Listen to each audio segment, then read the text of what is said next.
Oke, untuk materi hari ini kita akan mengakses GPIO dari Raspberry Pi tapi menggunakan bahasa pemrograman C++ ya. Kalau kemarin kan kita ngakses langsung di terminalnya Raspberry untuk apa? Untuk mengatur direction-nya, untuk mengatur value-nya, untuk ngasih value di GPIO-nya itu untuk nyalakan atau matikan LED-nya. Kita kan pakai perintah yang ada di terminal itu. Nah, sekarang kita akses GPIO-nya pakai bahasa C++. Terus untuk kali ini kita masih belum pakai library ya. Jadi kita hanya menerjemahkan dari perintah-perintah yang kemarin seperti echo itu menjadi ke bahasa C++. Oke, untuk videonya itu saya belum berhasil untuk upload ya, jadi saya jelaskan langsung aja. Nanti kalau sudah berhasil saya upload, nanti saya tambahkan di Google Classroom. Jadi di Google Classroom yang sekarang sudah saya upload itu baru PDF-nya. Jadi silakan sambil dibaca PDF-nya sambil diperhatikan penjelasan dari saya. Oke, yang pertama harus kalian lakukan adalah kita sekarang sudah mulai membuat file bahasa pemrograman, jadi di Raspberry-nya itu sudah harus terorganisir dengan rapi. Untuk itu sudah di sini sudah saya siapkan direktori praktikum. Kalian lihat di Raspberry-nya di ls. Nah, itu ada direktori yang bernama praktikum. Silakan nanti masuk ke direktori praktikum. Oke, terus setelah itu buat direktori kelas kalian. Nah, di sini bisa kalian lihat di sini sudah ada direktori kelas 3E ya. Kemarin kelas 3E sudah praktikum ini, jadi mereka sudah membuat direktori kelas di sini. Oke, terus sekarang silakan buat direktori kelas kalian. Berarti ini 3C, saya buatkan ini Megdir 3C. Terus masuk ke direktori 3C. Nah, nanti kalian buat programnya untuk kedepannya itu di direktori ini. Jadi jangan sampai tercecer di direktori-direktori lain ya. Karena nanti saya ngecek hasil kerjaan kalian itu saya langsung akses ke direktori masing-masing kelas ini. Dan kemarin sudah saya sendiri-sendirikan Raspberry untuk kelompok 1 sampai kelompok 5. Nah, itu nanti saya untuk ngeceknya nanti saya masuk ke direktori kelas ini. Selanjutnya, sebelum kita membuat program C++, yang harus kita lakukan pertama kali untuk mengakses GPIO adalah mengeluarkan atau menampilkan GPIO yang akan kita di sini. Contohnya saya pakai di kelompok. Jadi untuk tugasnya nanti hampir sama kayak yang kemarin. Bedanya kalau yang kemarin itu C++ gitu aja. Jadi untuk susunan GPIO yang dipakai itu sama persis kayak tugas di GPIO sebelumnya. Oke, karena saya ini contohnya pakai Raspberry dari kelompok 3, berarti saya gunakan GPIO 17, 18, dan 23. Oke, untuk itu saya harus menampilkan dulu GPIO 17, 18, dan 23. Oke, caranya adalah kita masuk ke direktori sys class GPIO. Enter. Oke, di sini masih belum ada GPIO 17, 18, sama 23. Kita tampilkan dulu. Caranya adalah dengan perintah echo 17 ke export. Oke, langsung saja ini saya aktifkan semuanya. Jadi biar tidak perlu satu-satu, biar perintahnya bisa jalan sekaligus, kita bisa gunakan perintah dan. Ini nn echo 18 export echo 23 export. Nah, di sini saya pakai tanda ini dan ini. Ini maksudnya adalah yang pertama saya akan menjalankan dulu echo 17 export. Setelah itu ditambah dengan echo 18 export. Setelah itu ditambah lagi dengan echo 23 export. Jadi nggak perlu kalian nulis satu-satu, satu perintah enter, satu perintah enter. Kalian bisa nulis beberapa perintah sekaligus dalam satu baris dengan penambahan ini, tanda dan ini. Oke, enter. Oke, kita lihat apakah sudah keluar GPIO-nya, LS. Oke, di sini sudah keluar GPIO 17, 18, dan 23. Oke, setelah itu kita kembali lagi ke direktori kelas kalian yang tadi, CD. Terus setelah itu CD praktikum, terus 3C. Oke, bentar. Oke, terus setelah itu kita buat file C++-nya. Pakai perintah nano GPIO, kita kasih nama GPIO.cpp. Bentar. Oke, kita sudah masuk di sini. Nah, silakan nanti ditulis perintah programnya persis seperti yang ada di PDF itu di program 1. Saya tuliskan dulu di sini.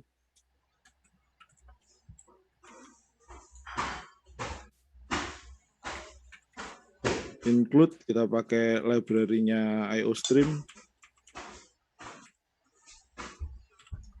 Terus setelah itu include fstream.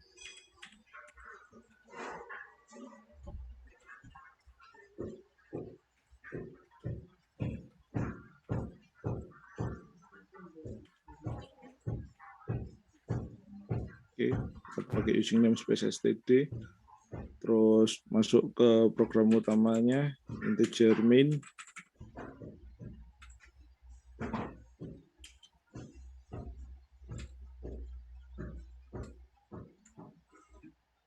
Oke, kita ganti nama fstream-nya menjadi fs biar lebih pendek nanti untuk penggunaan selanjutnya.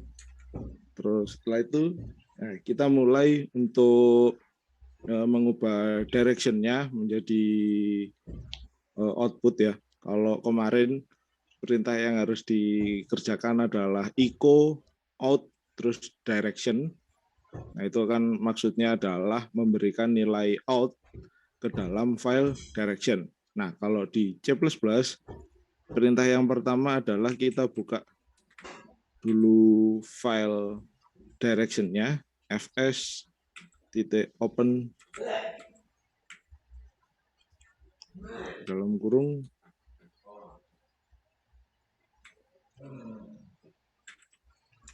sys slash GPIO. Oh, sorry, ini harus petik.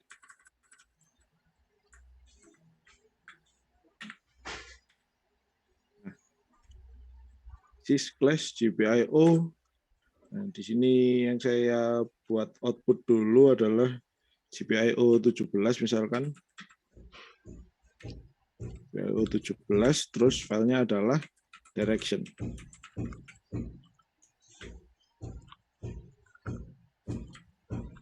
Oke, terus f stream out.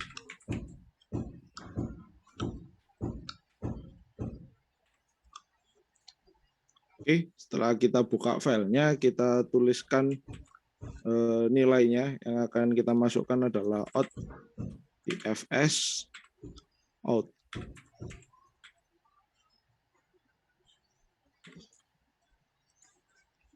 Oke, setelah selesai dituliskan fs out, kita tutup lagi filenya fs.close.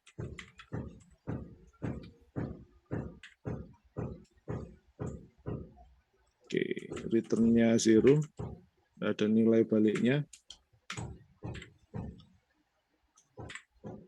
Oke, ini dulu.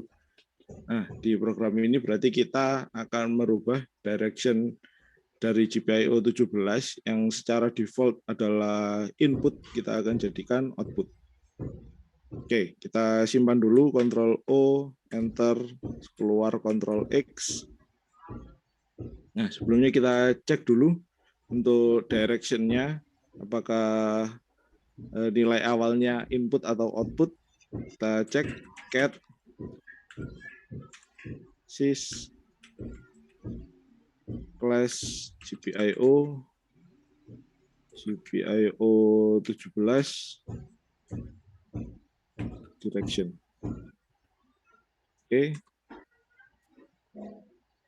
Oke, bisa terlihat di sini GPIO 17 direction ya.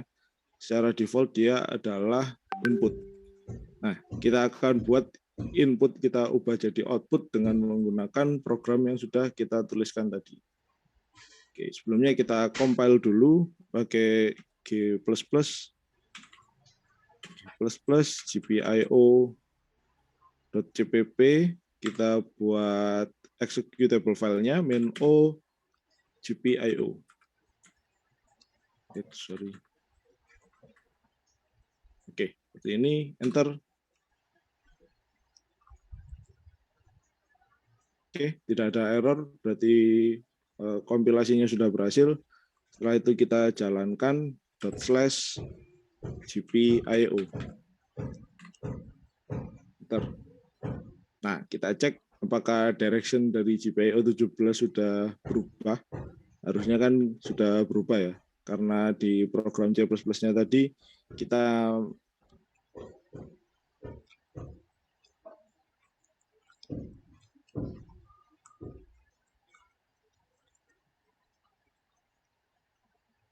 kelihatan di sini dia sudah berubah menjadi output. Nah, silakan nanti programnya ditambah lagi untuk GPIO yang lainnya. Nah, untuk mengubah programnya silakan masuk kembali ke perintah nano. Enter. Oke.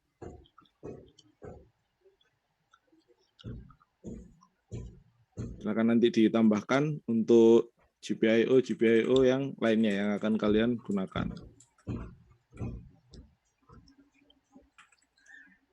Oke, sekarang ya bisa kalian lihat di sini. Nah, ini secara default LED-nya ini sudah menyala ya, karena begitu direction-nya diubah menjadi output, maka value-nya secara default nanti akan menjadi 0. Karena LED yang kita gunakan ini adalah active flow, maka LED ini langsung nyala ketika kita ubah direction-nya menjadi output. Karena value-nya itu otomatis berubah menjadi 0. Nah, sekarang kita coba matikan LED ini yang ada di GPIO 17 ini dengan cara mengubah value-nya menjadi 1. Oke, perintahnya sama. Kita buka dulu file value-nya pakai fs open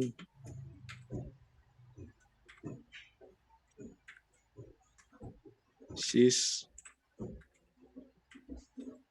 class GPIO 17. Tapi di sini yang akan kita buka adalah value.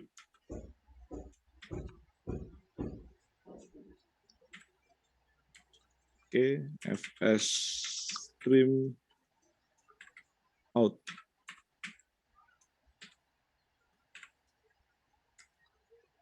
Oke, setelah itu kita tuliskan nilainya.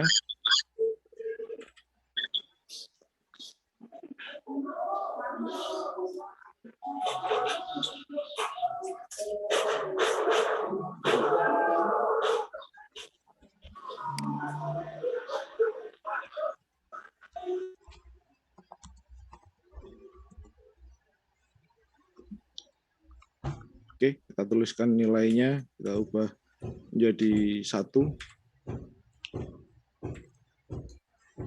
Terus kita tutup fs dot close. Sorry. Oke, seperti ini. Kita save, Ctrl O, Enter, Ctrl X, keluar. Kita compile lagi.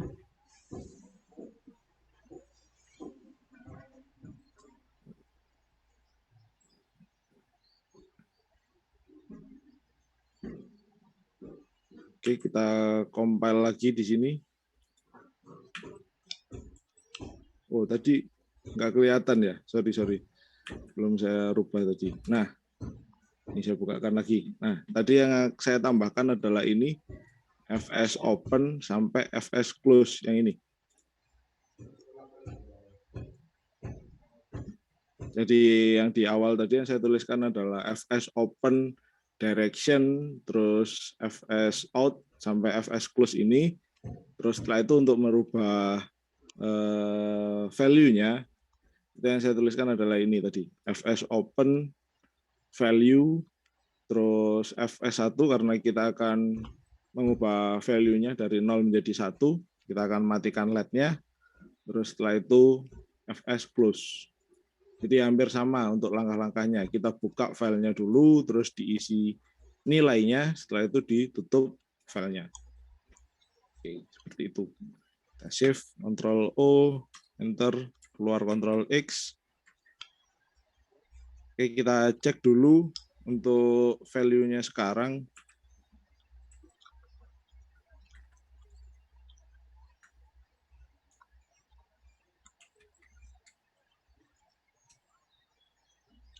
Oke, di sini value-nya 0 ya sekarang, makanya LED-nya tadi nyala. Oke, terus setelah itu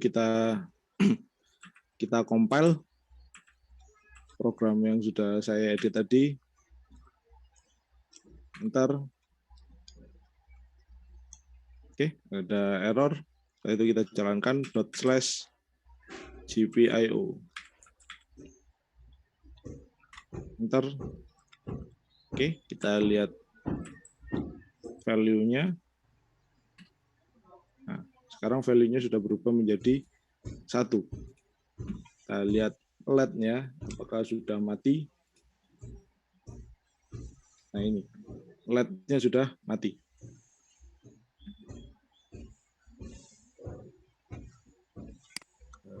Sebentar, biar kelihatan gini.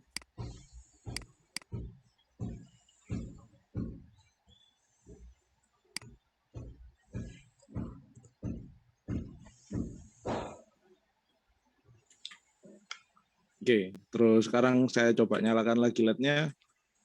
Saya ubah programnya.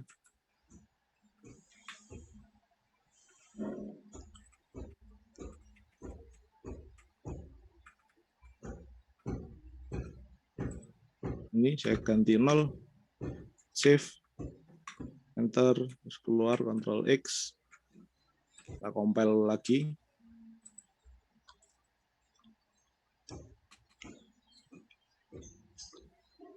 Oke, tidak ada error, kita jalankan /GPIO. Enter. Nah, LED-nya nyala. Oke, seperti itu. Jadi nanti silakan ditambahkan untuk baris program selanjutnya ya untuk membuat direction dari GPIO lainnya yang akan kalian gunakan menjadi output. Terus untuk merubah-rubah value dari GPIO lainnya yang kalian gunakan menjadi 0 atau 1. Oke, seperti itu. Sebelumnya ada yang ditanyakan dulu sampai di sini? izin bertanya, Pak. Iya, silakan. Semisal di GPIO.cpp itu directionnya langsung tiga-tiganya gitu, apa bisa, Pak? Directionnya langsung tiga-tiganya gimana? Itu apa? Langsung dibuka semua gitu, Pak. Di out. Ya itu tadi satu-satu. Oh ya. Bentar, saya bukakan dulu programnya. Nah, ini satu-satu. Tetap kamu harus buka ini dulu, terus nuliskan out, terus close. Terus nanti di bawahnya ini, di bawahnya close ini,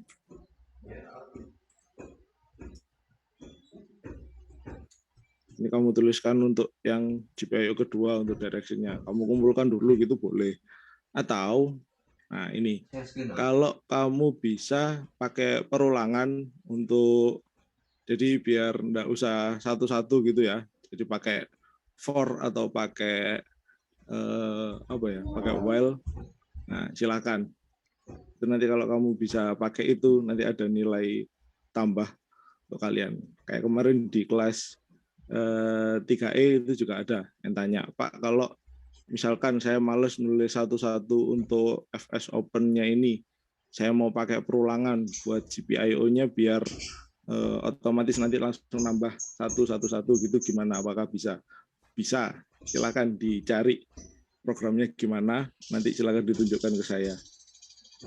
Oke, jadi saya kasih kata kuncinya dulu. Kalau mau pakai perulangan untuk merubah GPIO-nya ini nanti GPIO 17-nya kamu keluarkan dulu, dijadikan variabel jadi array. Nah, terus baru kamu bisa buat GPIO 17, 18, sama 23 itu misalkan, itu sebagai perulangannya. Nanti otomatis, misalkan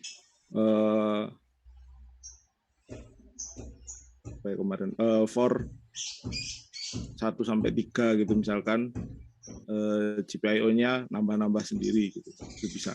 Nah, silakan nanti dicari kalau mau yang seperti itu. Nah, oke. Silakan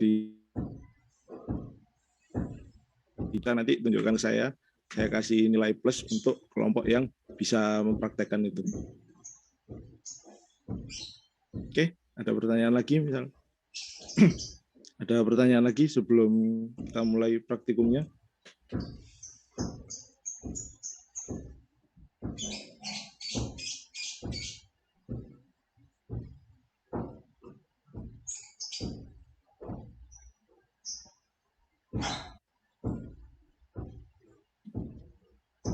Oke, kalau nggak ada pertanyaan, silakan dicoba koneksinya dulu untuk Raspberry kelompok 1, 2, 4, dan 5.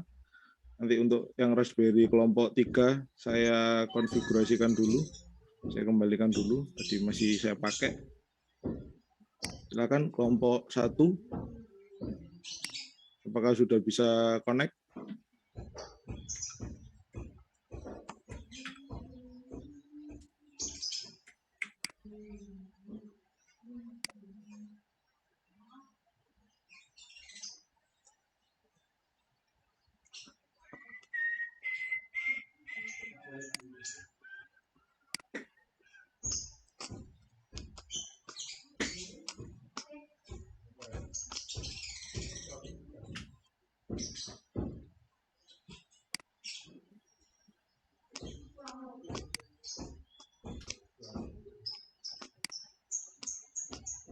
Kelompok 1 gimana?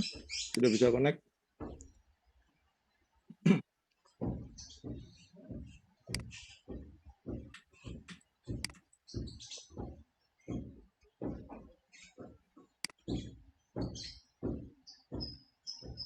Kelompok 1 ada nggak? Halo? Bentar, Pak. Tadi mouse-nya macet, Pak. Kelompok 2?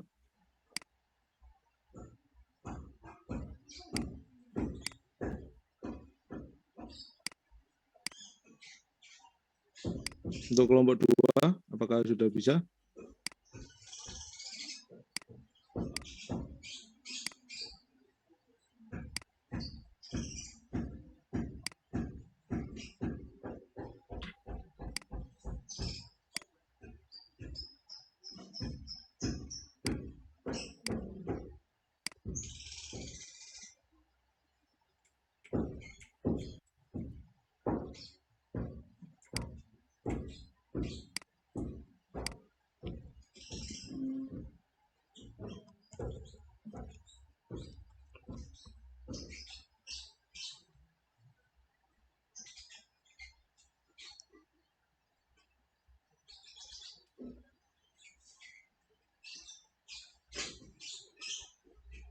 Oke, kelompok 3 sudah saya nyalakan. Silakan dicek kelompok 3, kelompok 4. Kelompok 4 sudah? Sudah, Pak. Oke, kelompok 5.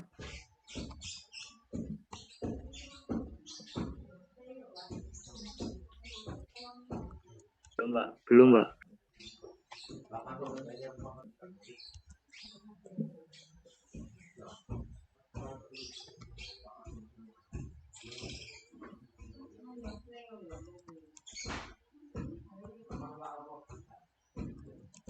Oke, kelompok 3 sudah nyala. Silakan dicoba kelompok 3. Apa sudah berhasil connect? Sudah, Pak. Sudah berhasil. Oke. Oke, silakan dimulai praktikumnya. Kalau ada pertanyaan silakan langsung ditanyakan.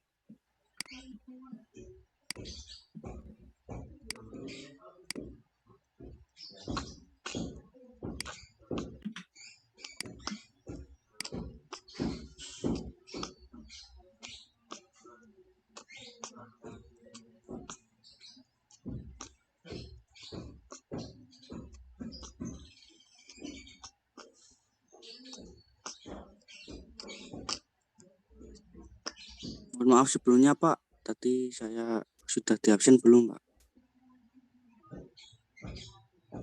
Siapa? Aditya Purnama Pak. Oh ya.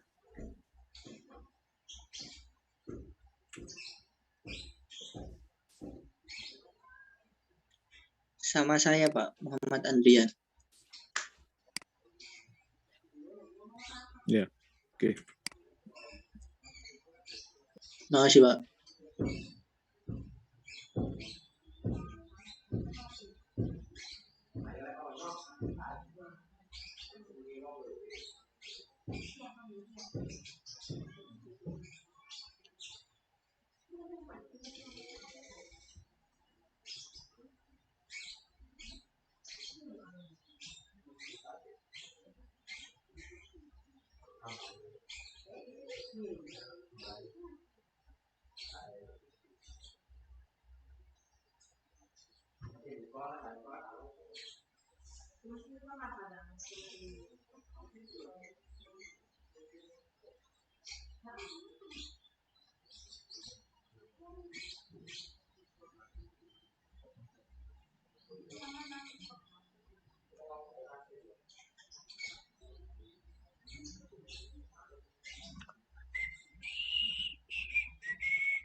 Pak,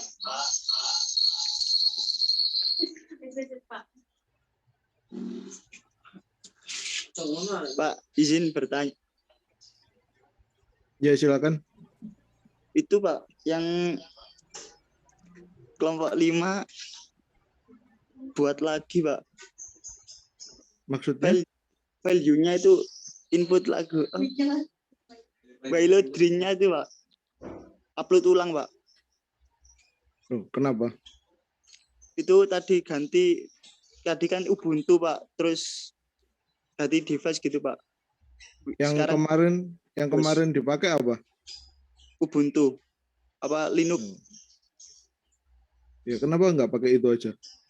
Itu habis itu Pak diperbaiki gitu Pak laptopnya Pak. Ada kendala di laptopnya Pak. Iya. Sudah dikirim? Sudah Pak.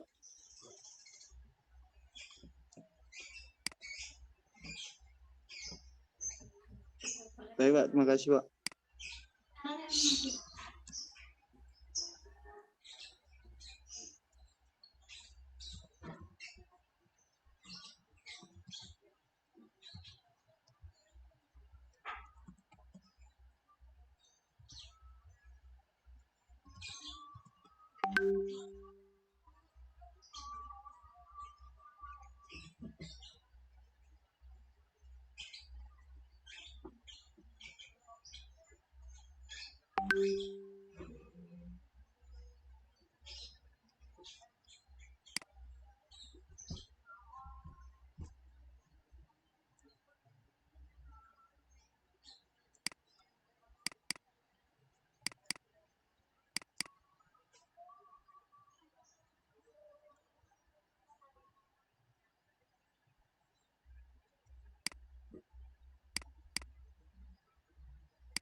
adminnya juga.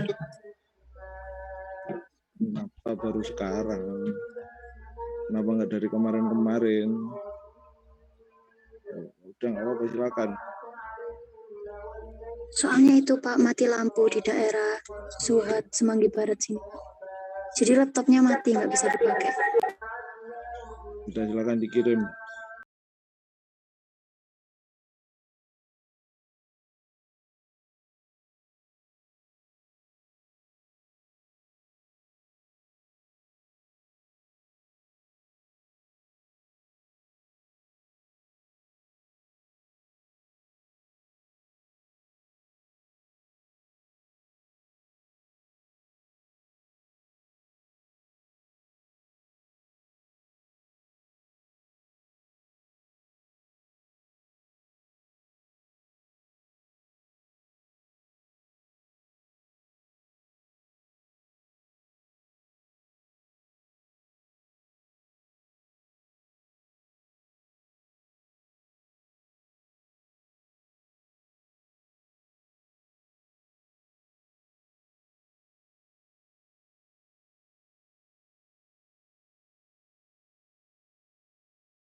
GPIO.cpp kok ada tulisan permission denied Pak ya? Pas mau di save. Gimana? Kamu buka dari Nano? Ya, buka GPIO-nya tadi. Terus ada Ya. tulisan mau di save, ada tulisan permission denied. Coba Apa GPIO-nya kalau dihapus tuh? keluar dulu dari editor Nanonya. Itu kamu bener ya, masuknya di direktori kelas. Jangan salah direktori ya, kamu buat itunya, buat file CPP-nya. Kalau kamu sudah benar di direktori praktikum, terus direktori kelas, itu harusnya bisa. Tapi kalau kamu salah naruh filenya di direktori lain, misalkan kamu habis ekspor GPIO, terus kamu bikin file .cpp-nya di situ, itu nggak bisa diedit, nggak bisa disimpan di situ. Makanya dia bilang permission denied. Kalau kamu sudah benar, posisi direktorinya harusnya bisa. Kalau masih nggak bisa, silakan dikeluarkan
Ya apa caranya gini mah step-stepnya wae kan terus di isi di nano C opo di ekspor jadi ayu C